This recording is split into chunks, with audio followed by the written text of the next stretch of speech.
नमस्कार श्रोते हो, मी अमृता संभूस. माझ्या अमृत संवाद या यूट्यूब चॅनलमध्ये तुम्हा सर्वांचे मनापासून स्वागत करते. आज आपण ज्या दुर्गेला भेटणार आहोत ती एक डॉक्टर आहे. आपण म्हणतो ना, हसतील त्यांचे दात दिसतील. तर आज जी दुर्गा आपल्याशी संवाद साधणार आहे ती एक डेंटिस्ट आहे आणि तिच्याकडून आपण दातांच्या आरोग्याविषयी, दातांची कशी काळजी घ्यावी ह्याच्याविषयी माहिती जाणून घेणार आहोत. चला तर मग संवाद साधूया डॉक्टर पल्लवी खळे यांच्याशी. नमस्कार पल्लवी. नमस्कार. तुझं अमृत संवाद या माझ्या यूट्यूब चॅनलमध्ये मनापासून स्वागत आहे. थँक्यू. पल्लवी, माझा पहिला प्रश्न आहे की तुझं बालपण कुठे गेलं आणि तसंच शालेय व महाविद्यालयीन शिक्षण कुठे झालं? माझं बालपण शिवाजी पार्क दादर इथे झालं. मी माझ्या आजी आजोबांबरोबरच राहत होते, म्हणजे शालेय शिक्षण होईपर्यंत. कारण मी IAS हिंदू कॉलनी इथे शालेय म्हणजे माझं तिथे होत होतं आणि दादरहून ते जवळ असल्यामुळे मी आजी आजोबांबरोबरच राहत होते. त्यानंतर माझे आई वडील बँड्राला राहायचे, पण तिथे म्हणजे असं विकेंडला वगैरे जायचे मी, कारण हे जवळ असल्यामुळे बरेचदा आजी आजोबांबरोबरच राहत होते. आणि नंतर 11वी-12वी मला सायन्सला रुपारेलला ॲडमिशन मिळाली. तेही दादरहून म्हणजे ते अक्षरशः तिथेच जवळच होतं, अक्षरशः एक 10 मिनिटाच्या अंतरावर. त्यामुळे तिथेच राहत होते. आणि त्याच्यानंतर मग नायर हॉस्पिटलला मला ॲडमिशन मिळाली डेंटल कॉलेजमध्ये. ते सुद्धा माझं तिथून अपडाऊन करायला दादर स्टेशनवरनं मला जवळ पडायचं आणि कशी सवय झाली होती एक दादरला राहायची. त्यामुळे माझं बालपण, माझं महाविद्यालयीन शिक्षण सगळं, इनफॅक्ट मी जोपर्यंत राजीव गांधी मेडिकल कॉलेजला इथे जॉईन झाले तेव्हा सुद्धा मी तिथूनच अपडाऊन करत होते. त्यामुळे माझा मेजर काळ असा सगळा दादरमध्येच गेला. ओके. आणि मला एक सांग की तुला आपण डेंटिस्ट व्हावं हे कधी वाटलं? काय तुझ्या घरी अशी बॅकग्राऊंड होती का की कोणी ह्या क्षेत्रामध्ये होतं का? माझ्या वडिलांचे दोन्ही मोठे भाऊ म्हणजे एक ॲनेस्थेटिस्ट होते, ते बडोद्याला असायचे. आणि दुसरे जे होते म्हणजे डेंटिस्ट होते ते डॉक्टर भालचंद्र परुळकर. ते म्हणजे त्यांच्याकडे सगळे सेलिब्रिटीज यायच्या. अमिताभ, त्यांच्या म्हणजे क्लिनिकचं ओपनिंग सुद्धा अमिताभ बच्चननी केलं होतं. त्यानंतर दीप्ती नवल, अशोक कुमार, असे बरेचसे, ललिता पवार, असे अनेक लोक यायचे त्यांच्याकडे. तर त्यांचा एक आपल्याला एक असं एक हे होता, म्हणजे एक बॅकग्राऊंड होतं की हे आहेत, म्हणजे आपणही असं काही ह्या क्षेत्रात करावं. त्याच्यामुळे माझं मेडिकल ह्याच्याकडे होतंच, म्हणजे ओढ होताच, कल होताच.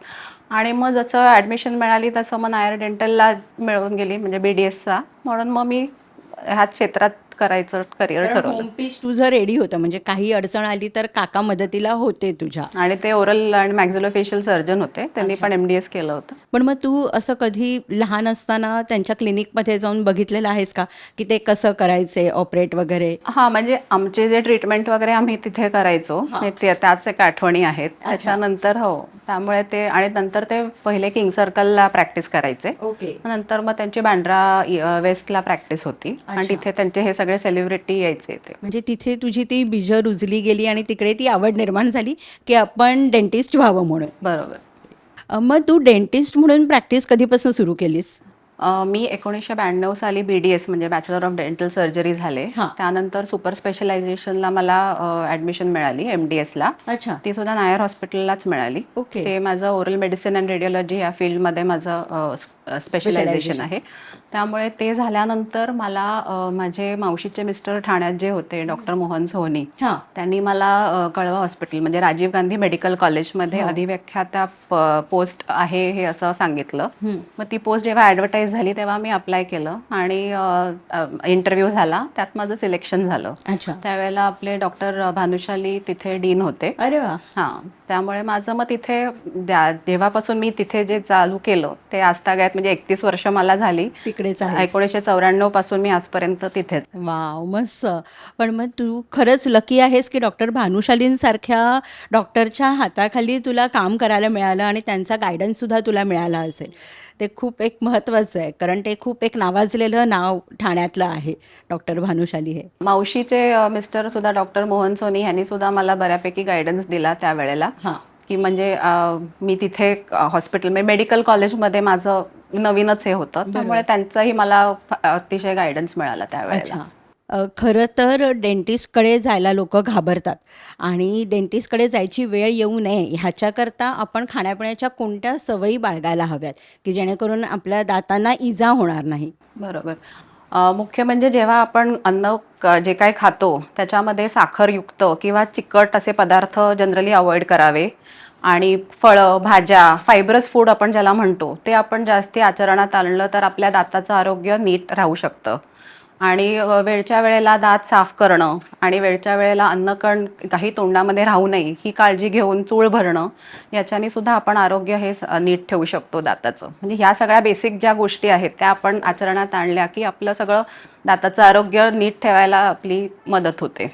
म्हणजे तुम्ही काही जरी खाल्लं तरी त्याच्यानंतर तुम्ही चूळ भरायलाच हवी. बरोबर म्हणजे जे काही अन्नकण असतील ते निघून जातील. बरोबर. ओके. हल्ली तू बघशील तर लहान मुलं जी आहेत, हल्लीची पिढी, ती फास्ट फूड खूप खातात आणि कोल्ड्रिंक्स पिण्याकडे त्यांचा जास्त कल असतो किंवा पिझ्झा, चीज, बर्गर हे जास्त खातात.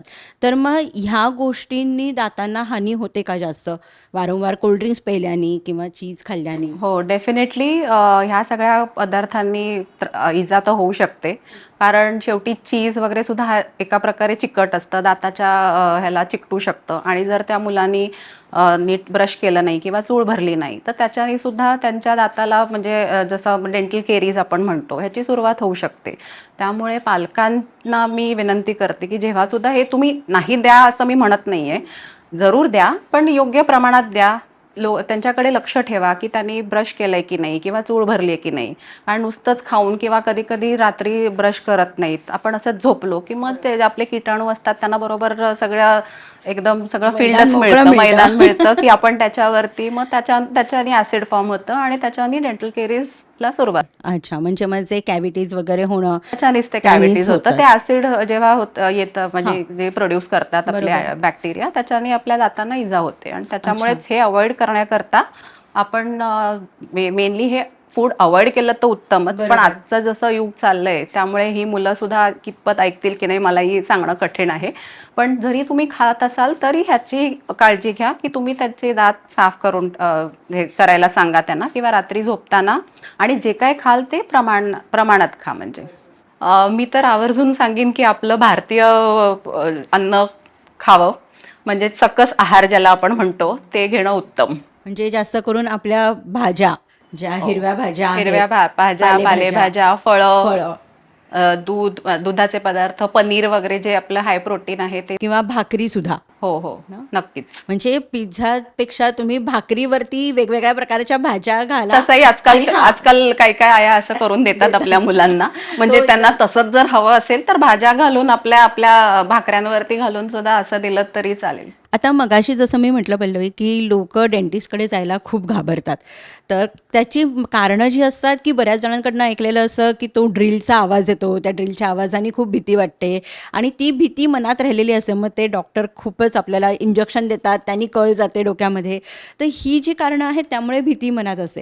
तर ही भीती घालवण्याकरता तू काय सल्ला देशील? आता जसं आहे ना त्याच्यात पेनलेस डेंटिस्ट्री बऱ्यापैकी आचरणात आली आहे. म्हणजे काही सेडेशन करून किंवा आपलं काही म्हणजे अनेक गोष्टी आहेत ज्याच्याने आपलं हे पेन आपण कमी करू शकतो. किंवा इव्हन तो ड्रिल आता मॉडर्न आलेला आहे ज्याच्यामध्ये आवाज कमी येतो. म्हणजे काही लोकांना जर त्याची भीती असेल तर त्यासुद्धा आहेत आता नवीन पद्धती आहेत ज्याच्यामुळे हे सगळं कमी करून म्हणजे लोकांची जी भीती आहे ती कमी करण्यात बराचसा उपयोग होतो त्याचा.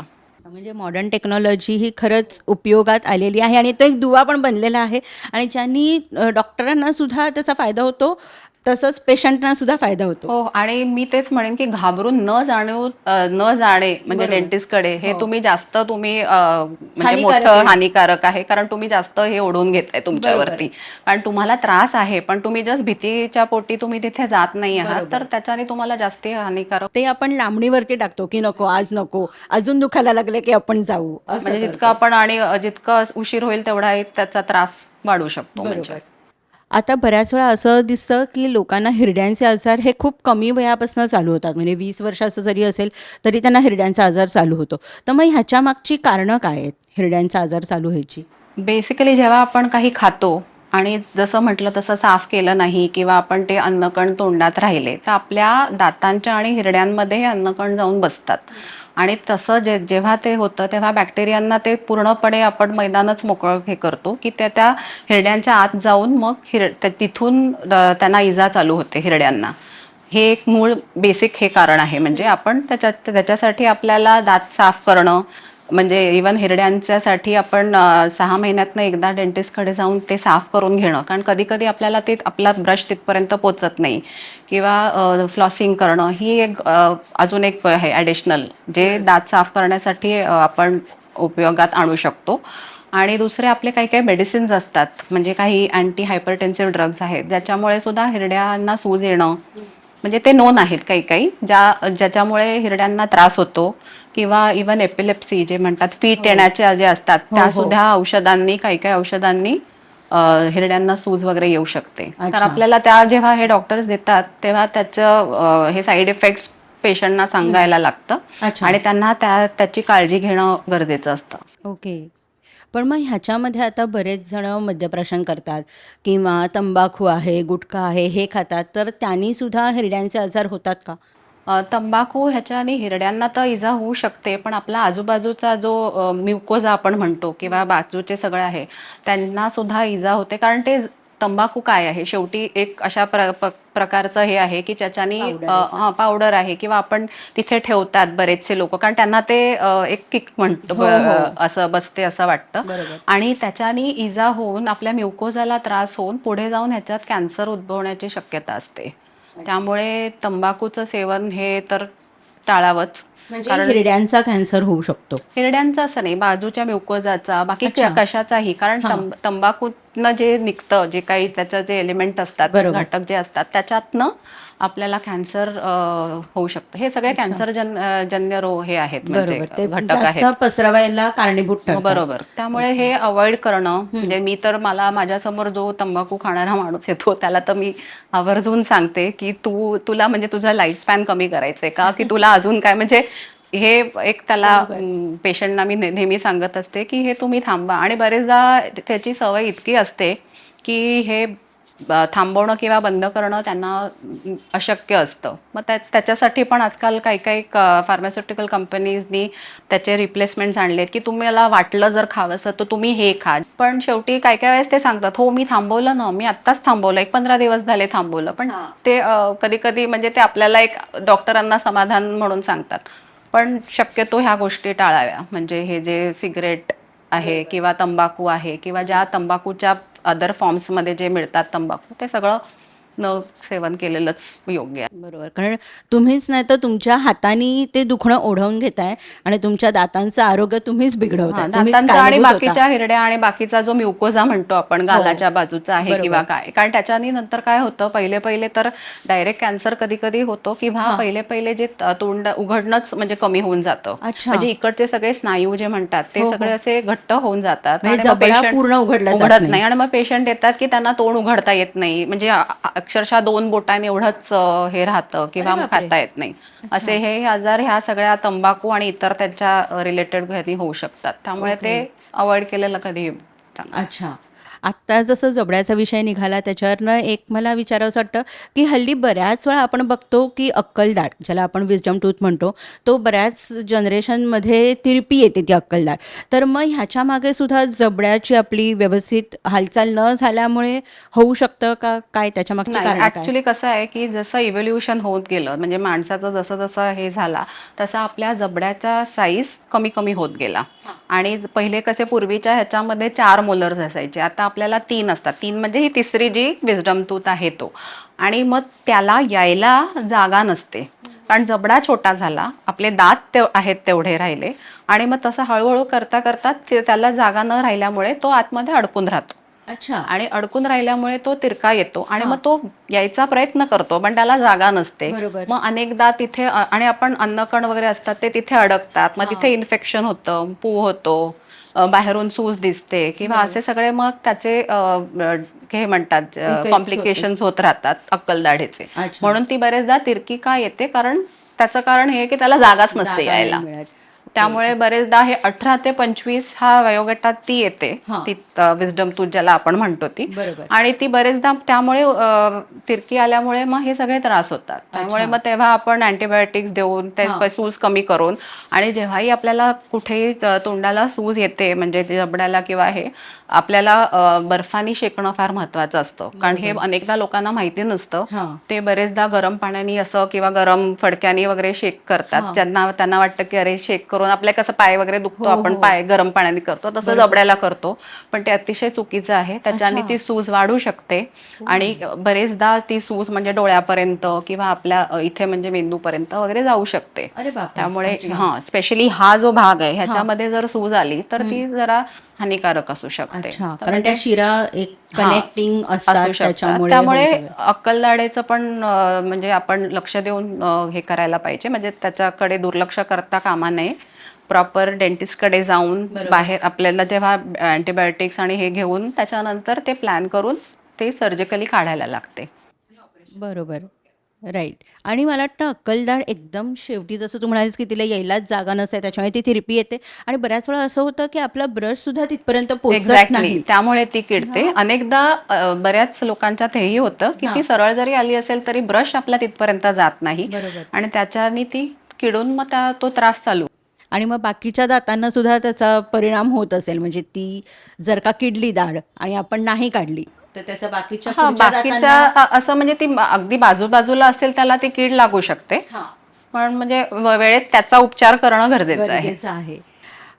जसं आता तू म्हणालीस की कुठलीही सूज आली तर तुम्ही गार पाण्याने शेका किंवा बर्फाने शेका असं, तर मग म्हणून अक्कलदाढ काढली किंवा कुठलंही दाताचं ऑपरेशन झालं तर डॉक्टर सांगतात की तुम्ही आईस्क्रीम खा, म्हणून कदाचित लहान मुलांना अरे बाबा आपण डेंटिस्टकडे जाऊया कारण आपल्याला आईस्क्रीम खायला ते एक आमिष असतं की आईस्क्रीम खायला मिळतं, कारण थंड असायला पाहिजे जे काही आपण खाऊ, कारण ती सूज कमी करायची असते. त्याचा मेन उद्दिष्ट असतो की आपली सूज कमी करण्याकरता आपण थंड खा किंवा बर्फ हे करा असं लावायला वगैरे सांगतो. अच्छा. आणि ह्याला आपण अक्कलदाढ असंच का म्हणतो? कारण ती जनरली आपण जेव्हा म्हणजे आपण 18 ते 25 ह्या वयोगटात येते, त्यामुळे असं आपण समजू की त्यावेळेला लोकांना अक्कल येते, त्यामुळे त्याला ते विजडम टूथ किंवा अक्कलदाढ असं म्हणतात. अच्छा. पल्लवी, असं ऐकिवात आहे की डॉक्टर बऱ्याच वेळा सांगतात तुम्ही दिवसातनं 2 वेळा ब्रश करा, पण दिवसातून 2 वेळा ब्रश करून सुद्धा दात किडणे किंवा त्याच्यामधनं रक्त येणे ह्या समस्या उद्भवतातच. तर मग 2 वेळा ब्रश करणे हे फायदेशीर आहे का किंवा तेवढं सफिशियंट आहे का? हो, ॲक्च्युली 2 वेळा ब्रश करणं हे मस्टच आहे, म्हणजे एकदा सकाळी उठल्यावर आणि रात्री झोपण्यापूर्वी.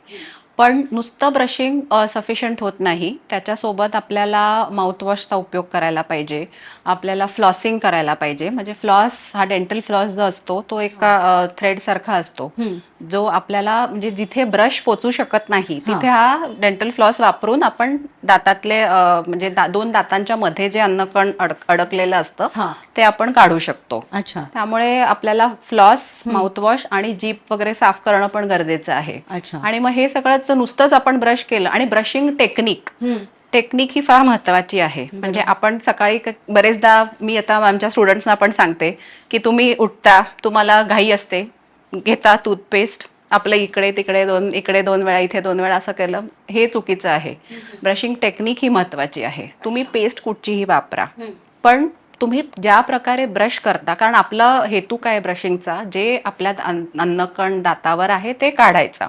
तर आपण जेव्हा ब्रश करतो तेव्हा आपण म्हणजे वरून खाली हे सगळ्या साईडनी बाहेरच्या बाजूने आपण वरून खाली, ते काय करतात सकाळी उठतात, आपण टिपिकल जे ही ऍक्शन असते, इथे करा इथे करा आणि हे आपण 2 वेळा इकडे 2 वेळा तिथे आणि झालं म्हणजे असं. तर आपल्या दाताला ज्या साईड्स आहेत, म्हणजे समोरची बाजू आहे, आतली बाजू आहे, वरची जी आपण ऑक्लुझल साईड म्हणतो ज्याच्याने आपण चावतो, ही जी बाजू आहे, ह्या सगळ्या बाजूनी आपण दात क्लीन केले पाहिजेत आणि व्हर्टिकली आपण करणं गरजेचं आहे. कारण आडव्या ह्यानी काय होतं की दाताचं जे इनॅमल आहे ते निघून जातं आणि मग तिथे कॅव्हिटीज होतात. त्यामुळे हे ब्रशिंग टेक्निक महत्वाचं आहे. तर नुसतंच 2 वेळा ब्रश करणं गरजेचं आहे, त्यासोबत फ्लॉसिंग, माउथवॉश, जीभ साफ करणं आणि योग्य पद्धतीने करणं हे महत्वाचं आहे. बरोबर. म्हणजे ती टेक्निक जर का तुम्हाला माहिती असेल तर तुमच्या दातांचं आरोग्य व्यवस्थित राहू शकतं. हो. आणि जेव्हा डेंटिस्टकडे जाता तेव्हा ते तुम्हाला दाखवतातच की तुम्ही ब्रश कोणत्या प्रकारे केलं पाहिजे, म्हणजे कसं करा. ओके. म्हणजे व्हर्टिकल जे म्हटलं तसं करा, ऑक्लुझल साईड, त्याच्या सगळ्या बाजूने आपल्याला दात साफ करायचे आहेत. नुसतंच आपलं सकाळी उठून ते करणं बरोबर न करता त्याला तुम्हाला द्यायला हवा. बरोबर, अगदी बरोबर, की त्याला वेळ देणं महत्वाचं आहे. बरोबर. आता जसं तू म्हणालीस की ब्रशिंग टेक्निक्स खूप महत्त्वाच्या आहेत, तर मग ह्याच्याकरता कोणत्या प्रकारचा ब्रश वापरावा? कारण कधी डॉक्टर सांगतात की तुम्ही एकदम सॉफ्ट ब्रश असेल तो वापरा, कधी सांगतात की जाड ब्रश वापरा, तर कुठल्या प्रकारचा ब्रश साधारण वापरावा? Generally hard brush brush avoid करायचा, कारण हार्ड जे केस ब्रिसल ज्याला आपण म्हणतो ते हार्ड असल्याने काय होतं, इनॅमल आपलं निघून येऊ शकतं, म्हणजे जे आवरण असतं दाताच्या वरचं जे आउटर म्हणतात इनॅमल त्याला, बरोबर. आणि ते निघून गेलं की आपल्याला मग सेन्सिटिव्हिटी आणि ह्या सगळ्या बाकी इतर हे उद्भवू शकतात. अच्छा. त्यामुळे आपल्याला बेसिकली मीडियम ब्रिसल्सवाला ब्रश यूज करणं बरोबर आहे. अच्छा. आणि सॉफ्ट काही काही वेळेस आफ्टर सर्जरी किंवा ऑर्थोडॉन्टिक ज्यांचे हे आहे त्याला काही काही वेळेस ते सॉफ्ट ब्रिसल्सवाला ब्रश ॲडवाईज करतात. तर डिपेंड्स ऑन प्रत्येकाचे हे आहे तसं, पण जनरल ह्यानी मीडियम वापरावा, मीडियम ब्रिसल्सवाला टूथब्रश वापरावा. ओके. आणि साधारण किती महिन्यांनी ब्रश बदलायला हवा? हो, ब्रश हा जनरली 3 महिन्यांनी, पण जर आपले ब्रिसल्स जे जे म्हणजे ब्रशचे जे केस आहेत ते जर वेडेवाकडे झाले किंवा फ्लेअर अप झाले आपण म्हणतो, किंवा टेक्निक बरोबर नाही केलं तर ते काय महिनाभरातच ते फ्लेअर अप होऊ शकतात. त्यामुळे इट इज ऑलवेज बेटर की तुम्ही स्वतःच त्याचा एक अंदाज घ्या की तुमचं हे आता फ्लेअर झाले की त्याचा इफेक्टिव्हनेस होणार नाही. तुम्ही दात ब्रश मग त्यांनी तुम्ही कितीही करा, तुम्हाला ते त्याचा उपयोग होणार नाही. बरोबर. त्यामुळे जनरली 3 महिने, पण हे जर आधी झालं तर विच एव्हर इज फर्स्ट, म्हणजे त्याच्यामुळे त्यानुसार तुम्ही दाताचा ब्रश चेंज करा. अच्छा. ओके. पण मग आता ब्रश चेंज करताना आपण एखादा म्हणजे 1 महिना जर का मीडियमवाला ब्रश वापरला आणि 1 महिना जर का आपण सॉफ्टवाला वापरला तर चालू शकतं का? नाही, जनरली मीडियमच वापरलेलं मीडियमच बरं. मी वापरायचा. म्हटलं तसं सॉफ्ट फक्त काही सर्जरी असेल. सर्जरीज किंवा काही आपण ब्रेसेस लावतो तेव्हा, कारण ते सॉफ्ट हे लागतं तेव्हा वापरला जातो. बरेचदा आपण पावडर का पेस्ट ही सुद्धा लोकांना एक दुविधा असते की काय नक्की चांगलं. पण माझ्या मते तरी पेस्ट ही नक्कीच बरी, कारण पावडरनी शेवटी काय होतं, पावडर कधी कधी खरखरीत असू शकते आणि परत त्याच्याने सुद्धा आपलं दाताचं आवरण हे जे इनॅमल असतं ते झिजू शकतं आणि त्याच्यामुळे सेन्सिटिव्हिटीला आपण आव्हान देतो. त्यामुळे टूथपेस्ट ही योग्य असं मला वाटतं. आत्ता बोलता बोलता तू म्हणालीस की ब्रशिंगच्या टेक्निक्स आणि त्याच्यामध्ये तू फ्लॉसिंगविषयीही बोललीस. तर फ्लॉसिंग साधारण आठवड्यातनं किंवा महिन्यातनं किती वेळा करायला हवं? महिन्यातनं नाही, ॲक्च्युली दरवेळेला जेव्हा आपण ब्रश करतो तेव्हा फ्लॉस करणं गरजेचं आहे. अच्छा. हां, कारण शेवटी मी म्हटलं तसं टूथब्रश हा प्रत्येका कोपऱ्याला आपला पोचू शकत नाही. बरोबर. 2 दातांच्या मध्ये जेव्हा आपण गॅप असते किंवा तिथे जेव्हा काही असतं, खड्डा असतो, त्याच्यात आपल्याला फ्लॉसनीच ते अन्नकण काढायला मदत होते. अच्छा. त्यामुळे दरवेळेला आपण, आणि कोणी एवढा वेळ जनरली देत नाही, पण ॲटलीस्ट दिवसातनं एकदा फ्लॉस करणं गरजेचं आहे, ज्याच्याने जे अन्नकण अडकलेलं आहे ते काढू शकतो आपण. अच्छा. कारण ब्रश सगळीकडे पोचू शकत नाही. तू मगाशी जसं म्हणाली, जसं लास्ट म्हणजे विजडम टूथला तो पोचत नाही, हो. किंवा इवन 2 दातांच्या मध्ये सुद्धा काही काही वेळेस तो नाही पोचत, आणि काही काही वेळेस आपण काही खातो ते जाऊन अडकतं आणि ते आपल्याला समजतं ते अडकले, पण आपला ब्रश नाही तिथे जाऊ शकत. तिथे फ्लॉस करणं गरजेचं आहे. बरोबर. आत्ता जसं तू म्हणालीस की अन्नकण अडकतात, तर अन्नकण अडकल्यावर बऱ्याच जणांना सवय असते की ते आपल्या सेफ्टी पिननी काढायचं किंवा टाचणी घ्यायची आणि त्यांनी ते अन्नकण काढायचे. तर हे किती धोकादायक आहे दातांच्या आरोग्यासाठी? ते एकदमच मी त्याला नो असंच म्हणेन.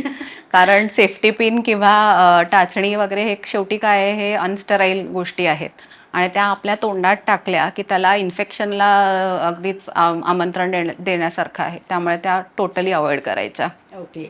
त्यापेक्षा तुम्ही टूथपिक वापरू शकता किंवा फ्लॉसिंग करू कारण ते शकता. वुडनचं आहे ना, वुडनचं हे आहे. तुम्ही डायरेक्टली ह्याच्या मेटल आणि ह्याचं असतं ते एकदमच घातक आहे अवॉइड ते. करायला पाहिजे. हो बरोबर. हो.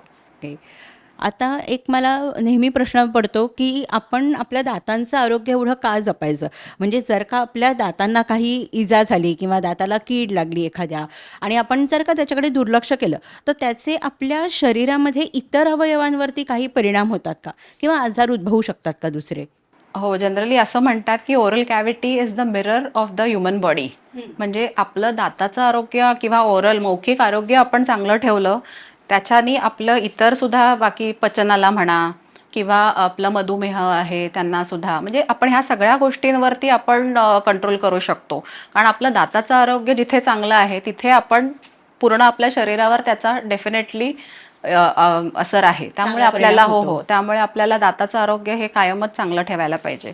आणि जसं तू म्हणाली डेंटल केरीज, म्हणजे पहिले जसं आपण दुर्लक्ष वगैरे केलं तर त्याच्यात सुद्धा आपल्याला म्हणजे दुर्लक्ष करून चालत नाही. हा. कारण त्याच्यात पुढे नुसतेच कॅव्हिटी आहे आपल्याला तेव्हा पेन होत नाही. पेन बरोबर. जेव्हा होतं जेव्हा ते आपण दाताला 3 भाग असतात म्हणजे इनॅमल, डेंटिन आणि पल्प. हा. ज्या वेळेला पल्प आपला एक्सपोज होतो त्या डेंटल केरीजमुळे तेव्हा लोकांना ते पेन जाणवतं आणि त्यावेळेला ते डेंटिस्टकडे येतात. म्हणजे जेव्हा आपण सेन्सेशन आपल्याला म्हणतो की एक्झॅक्टली जाणवत आहे हां, तेव्हा दाताचं. आणि तेव्हा ते असह्य पेन होऊन ते तेव्हा येतात आणि तेव्हा ते रूट कॅनलला ऑलरेडी गेले असतो दात. अच्छा. त्यामुळे आपल्याला जर हे अवॉइड करायचं असेल तर आपल्याला नित्य नियमाने 6 महिन्यातनं एकदा डेंटिस्टकडे जाऊन आपलं मौखिक आरोग्याची तपासणी करणं फार गरजेचं आहे. गरजेचं आहे. आणि हल्ली डॉक्टर असेही सांगतात की तुम्ही दर 2 महिन्यांनी म्हणा 3 महिन्यांनी नुसतं म्हणजे दात साफ करून सुद्धा मिळतात हल्ली. म्हणजे क्लीनअप जसं आपण फेशियल करतो, क्लीनअप करतो, जशी चेहऱ्याची काळजी घेतो तशीच तुम्ही दातांची घ्या, कारण तुम्ही नुसतं क्लिनिंगही करू शकता. बरोबर. बरोबर. कारण त्याच्यात कॅल्क्युलस जो फॉर्म होतो म्हणजे आपण जर ब्रश केलं नाही हां. तर अन्नकण तिथे साचून तिथे असा कडक एक हे तयार होतो थर तयार होतो. तयार होतो. अच्छा. असा पिवळसर रंगाचा तो असतो आणि हां. त्याला आपण कॅल्क्युलस असं म्हणतो. अच्छा. आणि तो सुद्धा हिरड्यांना हानिकारक असतो ओके. आणि तो आपल्या नॉर्मल ब्रशिंगनी किंवा नुसतंच ह्याच्यानी निघत नाही. मग त्याच्यासाठी आपल्याला डेंटिस्टकडे जाऊनच ते प्रॉपर स्केलिंग ज्याला आपण म्हणतो त्याच्यानेच ते काढावं लागतं आणि हे 6 महिन्यातनं एकदा करणं गरजेचं आहे. पण आत्ता जसं तू म्हणालीस तर त्याच्याने सुद्धा दातांवरती पिवळा रंग येतो का? की बऱ्याच जणांचे दात असे पिवळसर दिसतात किंवा दातांवरती डाग पडलेले असतात, तर ते त्याच्यामुळेच होतं का? डाग म्हणजे हे कॅल्क्युलस असा तो पिवळं एक आवरणच बनून राहतं दातांवर तर हां. तिथे व्यवस्थितरित्या ब्रश नसेल केलं हां. तर ते तसेही पिवळे दिसतातच. अच्छा. आणि काय काय जे तू पिवळे जे दात हे म्हणतेस हां. ते फ्लोरोसिस मुळे सुद्धा होऊ शकतं. म्हणजे ते केमिकल डेंटल सारखं आहे का? फ्लोरोसिस काही काय पाण्यातनं होतं. अच्छा. जिथे ज्या भागामध्ये फ्लोरोसिस म्हणजे हे फ्लोराईडची मात्रा जास्त असते हां. तिथे ह्या दातांवरती त्याचा परिणाम परिणाम होऊन होतो. डेंटल फ्लोरोसिसमुळे हे दात पिवळे दिसू शकतात. अच्छा. आता बऱ्याच वेळा असं होतं की आपला दात हलत असतो किंवा किडलेला असतो आणि आपण तो काढतो किंवा घरी आयदर काढतो किंवा डेंटिस्टकडे जाऊन काढतो, पण त्याच्यावरती आपण दुसरा दात बसवायला नाही सांगतो किंवा ब्रीच करायला आपण सांगतो की नाही आत्ता एवढ्यात नको ब्रीच करायला. तर मग हे जर का आपण नाही केलं, दुसरा दात नाही बसवला, ब्रीच नाही केला, तर मग त्याचा बाजूच्या दातांवरती काही परिणाम होतो का? हो हो नक्कीच होतो. जेव्हा आपण एक दात काढतो त्याच्यानी 5 दातांना त्याचा इफेक्ट होतो. अरे बापरे. हा म्हणजे जो काढलाय त्याच्या बाजूचे 2, हां. त्याच्या वरचा हां. आणि त्या वरच्याच्या 2ही बाजूचा. अच्छा. कारण जी जागा असते हां. दाताचं कसं असतं की दात हा कायमस्वरूपी येतच असतो म्हणजे इरप्शन आपण ज्याला म्हणतो ते कायमस्वरूपी चालूच असतं. त्यामुळे ही जागा जी असते ती दोन्ही बाजूचे जे दात असतात ते बरोबर असे टिल्ट व्हायला लागतात. त्याच्याने ती जागा ते घ्यायला बघतात. वरचा दात सेम टाइमला त्यालाही खाली काही दुसरा दात नसतो जो मी Support नसतो. ऑक्लुजन जेव्हा आपण बाईट करतो तो ऑपोजिंग दात नसल्यामुळे तोही दात खाली यायला लागतो आणि तो दात खाली आल्यामुळे त्याच्या बाजूची सुद्धा त्याची जागा हळूहळू घ्यायला लागतात. त्यामुळे एक दात जर आपण बसवला नाही त्याचा परिणाम ह्या 5ही दातांवर होतो. त्यामुळे जो दात आपण काढलाय तो आयदर म्हणजे आजकाल तर इम्प्लांट्स पण आहेत, तर इम्प्लांटनी किंवा ब्रिजनी ह्यांनी बसवणं फार गरजेचं आहे. कारण हे न केल्यामुळे आपला पूर्ण ऑक्लुजल जे आपण हे म्हणतो जे दाताचं आपण जे बाईट करतो ते सगळंच म्हणजे वेडंवाकडं होऊन जातं. त्यामुळे तो बसवणं अतिशय गरजेचं आहे. अच्छा. आणि मग त्यांनी जबड्याला सुद्धा त्रास होतच असेल आपल्या. हो कारण एकदा तुमची ती ऑक्लुजल ही हार्मनी जी आपली डिस्टर्ब झाली बरोबर. का तुमचा इफेक्ट तो ह्या जॉईंटवर आपला जो जबडाचा जॉईंट आहे ज्याला आपण टेम्पोरोमॅन्डिब्युलर जॉईंट म्हणतो हां. त्याच्यावरती इफेक्ट होतो. अच्छा. आणि त्याचा मग आर्थरायटिस किंवा असे हे प्रॉब्लेम त्याच्यानी नंतर उद्भवू शकतात. त्यामुळे छोटासा दिसणारा हा दात जर आपण बसवला नाही त्याचे पुढे जाऊन अनेक म्हणजे दुष्परिणाम होऊ शकतात. बरोबर. आता जसं मी म्हटलं की आपण डॉक्टरकडे जाऊन बऱ्याच वेळा जे सुज्ञ आहेत ते डॉक्टरकडे जातात आणि दात काढून घेतात, किडलेला दात. पण पूर्वीच्या काळी लोक तो घरीच उपटायचे. तर हे कितपत योग्य आहे? किंवा हल्लीसुद्धा लोक म्हणतात की नाही हलतोय ना दात, उगाच डेंटिस्टकडे कशाला जायचं, मी माझा काढतो आणि मग त्याच्यावरनं सारखी जीभ फिरवली जाते. तर हे कितपत योग्य आहे घरीच तुम्ही दात काढ? नाही, एकदम चुकीचं आहे. कारण त्याच्याने इन्फेक्शनचे खूप चान्सेस असतात. कारण आपण ते काही डिसइन्फेक्ट करत नाही. आपण आपलं काही हाताने किंवा आपण हात बोट कुठे लावलं असेल त्याने आपण ते दात काढून त्याला इन्फेक्शनला आपण अक्षरशः आमंत्रण दिल्यासारखं आहे. त्यामुळे जरी काही अगदी हलत जरी असला तरी तो योग्य डेंटिस्टकडे जाऊनच काढला पाहिजे. अच्छा. ओके. आणि पूर्वीच्या काळी मला आठवतंय की आम्हाला आई सांगायची की दात जेव्हा तुमचा पडतो तर तेव्हा तुम्ही तो जाऊन तुळशीत ठेवा. तर तुळशीत दात का ठेवायचा असतो, म्हणजे त्याच्यामागे असं काही कारण आहे का? असं काही एक्झॅक्टली असं कारण नाही आहे, पण मे बी स्वच्छता आणि संसर्ग काही होऊ नये किंवा कारण तो दात शेवटी त्याला ब्लड वगैरे असतं, तर एक आपण नुसताच ठेवून दिला किंवा असा टाकला तर ते एक कारण असू शकेल. म्हणजे हे वैज्ञानिकरित्या मी सांगते. मे बी त्याला काही धार्मिक हे असेल तर ते मला माहिती नाही, पण हे असू शकतं की असा उघडा दात आपण जो रक्त लागलंय त्याला किंवा असं हे म्हणजे न तो ठेवल्याने केला उगाचच टाकू नये. टाकण्यापेक्षा हां. तो कशात तरी हे पेरून ठेवलेला बरा, म्हणून तुळशी ह्याच्यात पूर्वी टाकत टाकत असतील. असतात. ओके. बऱ्याच वेळा आपण असं बघतो की काहींचे जन्मापासून जे दात असतात ते एकमेकांवर आलेले असतात किंवा दातांमध्ये फट असते. तर ह्याच्याकरता अलायनर्स म्हणून हल्ली जी ट्रीटमेंट येते तर त्याच्याबद्दल काय सांगशील? हां, हे म्हणजे ऑर्थोडॉन्टिक ह्या सब्जेक्टमध्ये हे सगळं येतं. म्हणजे ज्याच्यानी दात वेडेवाकडे असतात किंवा एकावर एक असतात किंवा असं काही दातांमध्ये जागा स्पेस असते. ह्याच्यासाठी आपण पूर्वी जे ब्रेसेस लावायचो ते कसे असायचे की ते फिक्स दातांवरती असायचे किंवा ते आता मध्ये त्याच्यात दाताच्या रंगाचे सुद्धा ब्रेसेस अवेलेबल होते. पूर्वी असे ते ग्रे कलरचे आपण दिसून यायचे की ओके, तुम्ही ब्रेसेस लावले हे कळून यायचं. त्यात आता दाताच्या रंगाचेही यायला लागले होते की ज्याच्याने ते आपले लावलेले कळून येत नाहीत. आता हे जे अलायनर्स तू जे म्हणतेस ते असं आहे की त्याच्यामध्ये तुम्ही ते फिक्स नसतात दातावर. ते अच्छा. आपण म्हणजे दाताचं स्कॅन करून किंवा सगळं करून ते बनवले जातात हां. आणि मग ते आपल्याला वेडेवाकड्या दातांवर आपल्याला ते दिवसातले 22 तास तरी ते घालावे लागतात. अच्छा. हां, म्हणजे आणि खायच्या वेळेला फक्त ते काढून ठेवायचे. अदरवाईज ते 22 तास आपल्याला आपण काढा घालायच्या जसं आपण कवळी असते कवळी तसंच असते. सारखं हे ट्रान्सपरंट दातावरती केलं असतं अच्छा. आणि त्याच्यानी ते मुवमेंट होते दातांची आणि मग दात सरळ व्हायला त्याच्यातनं मदत होते. अच्छा. पण ते आपण 22 तास तरी घालावे लागतात घालावे लागतात. आणि फक्त जेवणाच्या वेळेला ते काढून ठेवायचे असतात आणि पण स्वच्छ मग करून हां, परत तेच घालायचे असतात. स्वच्छतेचंच मी हो, विचारणार होते. स्वच्छता तेच महत्वाचं आहे. कारण ब्रेसेसमध्ये अनेकदा काय होतं, म्हणजे हे दोन्हीचे प्लस मायनस पॉईंट्स आहेत. ब्रेसेसमध्ये अनेकदा काय होतं की अन्नकण अडकून जर साफ नाही केलं तर दात किडण्याची शक्यता असते. म्हणजे त्याच्यात सुद्धा स्वच्छता आहेच आणि ह्याच्यात अलायनर्स तुम्ही जेव्हा बाहेर ठेवता ते सुद्धा स्वच्छ करूनच दातामध्ये म्हणजे आपण दातावर वापरायला लागतात. पण मग ह्याच्यामुळे जो एकमेकावर आलेला दात असतो तर तो सरळ व्हायला किंवा जी काही फट असते दातामधली ती फट कमी व्हायला हो मदत हो, होते. त्याला मदत होते. पण पेशंट ह्याच्यावर टोटली पेशंट कंप्लायन्स म्हणतो ना, हो. त्याच्यावर पेशंटवरच डिपेंडंट आहे. हां. कारण पेशंटनी वापरलं नाही तर आपल्याला वाटतं पेशंट घालतोय, पण पेशंटने वापरलंच नाही तर त्याचा इफेक्ट काहीच होणार नाही. बरोबर. तसं ब्रेसेस पेशंट काढू शकत नाही. ब्रेसेस हां. फिक्स्ड असतात हो. दातांवर. ह्या दोघांमधला हा फरक आहे की ते फिक्स्ड असल्यामुळे ते त्याचं काम करतच राहतं. हे तुमच्यावर आहे. तुम्ही जर ते वापरलं नाहीत तर त्याचा काहीच उपयोग होणार नाही.